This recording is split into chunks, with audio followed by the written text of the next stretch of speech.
Alright, so there's been over 200 YouTube boxing fights since it started around 5 years ago, with multiple of them ending in vicious knockouts while others being faker than Logan Paul's apology video. But today we're gonna be ranking the top 10 best YouTube boxing knockouts based on how intense the knockout was and how good their opponent was compared to them, so let's go. So starting things off at number 10, we have an unexpected one, Virus vs DK Money. No one really cared about this fight before it took place because Virus's last fight was 1 year ago and DK Money lost his previous fight to King Kenny in the first round, but boy were we wrong. In the first round, Virus landed a big straight right hand that wobbled DK Money a bit, but then less than 1 minute later, DK Money landed a straight left hand of his own, which shows that both fighters were evenly matched. But then in round 2, DK Money landed this crazy left hand that sent Virus down, but he somehow got up right away. Like what? And then in the same round, Virus landed a nice 1-2 followed up with some combinations and this insane left hand to drop DK Money, and that was the fight. Now this knockout definitely would have been higher on this list just because it was an insane comeback, but after the fight, Virus confessed that he injected testosterone in his body. But the funny thing is, right, how do you get yourself to juiced up for a fight but then still get dropped? Like, that has to be the biggest L someone can take. Moving on to number 9, we have Dean the Great vs Waleed Sharks 1. Now I know the knockout for this fight was controversial since Dean pushed Waleed down and the ref ended the fight just because he didn't turn around in time, even though he looked perfectly fine. But just because Dean was literally knocked down 3 times and was getting absolutely destroyed the entire fight, and still somehow found the power to knock Waleed down is actually crazy, which is why it comes in at number 9. Going over to number 8, we have Jake Paul vs Nate Robinson. Because this fight was around 3 years ago, Jake Paul wasn't really an experienced boxer and only had 2 fights before this, which was against Deji and Gibb. Some people actually had Jake Paul losing this fight just because his opponent Nate Robinson was a professional basketball player, meaning he already had an athletic background, whereas Jake Paul's background was posting cringy photos. Nasty ass bastard! You fucking nasty ass motherfucker! That's nasty, man!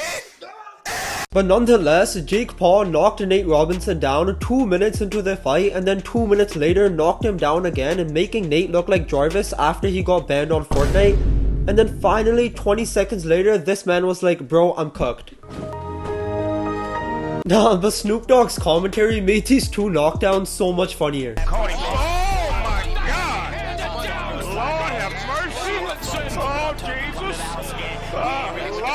Snoop Dogg is singing the hymns. He's trying to get Lord!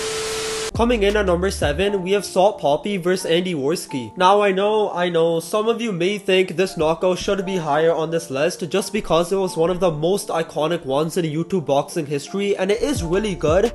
But what brings it down in my eyes was his opponent. I mean, Andy Worski looked like a drunk uncle at his daughter's wedding party. What was that performance? And you can see that from the start of the fight. I mean, what is that stance? It looks like a stance you see when you're playing Wii boxing. And also just look at how slow that jab was. But moving on to number 6, we have again Salt Poppy, but this time he was against Josh Bruckner. When this fight was announced, a lot of people actually thought Josh Bruckner would win just because his body looks like a literal mountain and Salt Poppy looks like a cheeseburger. And you can see this in the replies under the announcement with people saying Salt Poppy is slick, but I think Josh's size and experience will get him the win, unfortunately. And also, I love Salt, but Josh is gonna win. So this fight just showed that having the better body doesn't mean you won, because in round 2, Salt Poppy landed this crazy counter left hand that dropped Josh, making him never get up, and that was the fight. And I know you probably don't care about this, but the reason why Salt Poppy perfectly timed that counter left hand was because Josh Bruckner was throwing the same combinations the entire fight. So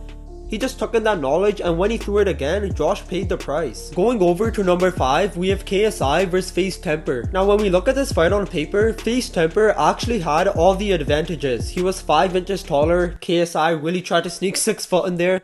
he was 1 pound heavier, and he had a 1-inch reach advantage. But the reason this fight's on number 5 and not at number 4 or 3 is because we all knew KSI should have won. He has way more experience than Face Temper and has shown in his previous fights that he's just a way better boxer. And also, KSI was supposed to fight Dylan Dennis on this card, but because he pulled out, Face Temper only had 2 weeks notice to train for this fight, which makes the skill gap even bigger. The fight itself was pretty even for like 2 minutes, but then KSI landed this amazing 1-2 360 no scoping Temper, and that was the fight. Moving on to number 4, we have Slim vs Temper again.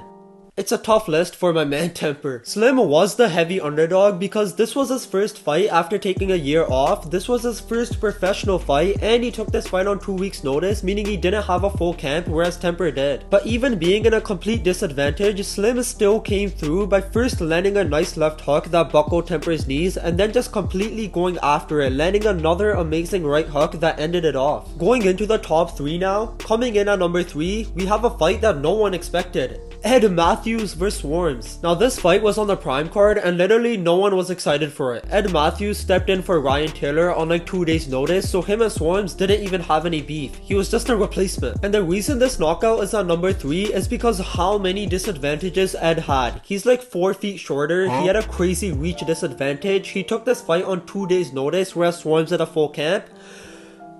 And he's been way less active in boxing, fighting once in 2023 before this fight compared to Swarms, who fought 3 times in 2023 before this fight. And finally, on top of that, Swarms got knocked out in 15 seconds. Like, how do you fumble that hard? Moving on to number 2, we have Anison Gibb vs Austin McBroom 1, which is pretty self-explanatory. Now this fight was pretty even when going into it because Austin just came off his impressive win against Bryce Hall, and Gibb just came off his impressive win against Taylor Holder. But what puts this fight at number 2 was the crazy comeback win. Gibb got knocked down in the first minute of the fight, and when this usually happens, the fighter just completely forgets the game plan and starts swinging for the ropes like they're swimming. But Gibb already experienced that first round loss to Jake Paul when he turned into a crab, so he knew to stay calm, cool, and collected to get the win. And then we all know what happens next, but let's just watch it for the satisfaction. Gibb absolutely destroys Austin, knocking him down 568 times and finally ending it off by landing this crazy right hand. But what's funny is that when Austin knocked Gibb down, he stood over him like he's the real deal, and then you skip the fight a bit and you just see this. So finally, coming in at number 1, I think we all knew what it was. It's Chris Tyson vs James Charles, but it's Jake Paul vs Tyron Woodley too. After Jake Paul got sent to the ropes in the first fight against Tyron Woodley and then barely winning by split decision, a lot of people thought Woodley would pull it off the second time, but all those people were wrong because Jake Paul landed this crazy right hand that literally slept him. Like, just look at him.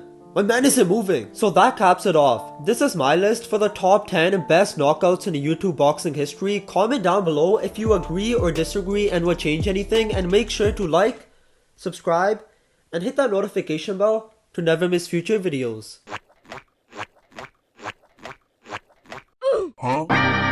Come on now, dawg. Come on, man.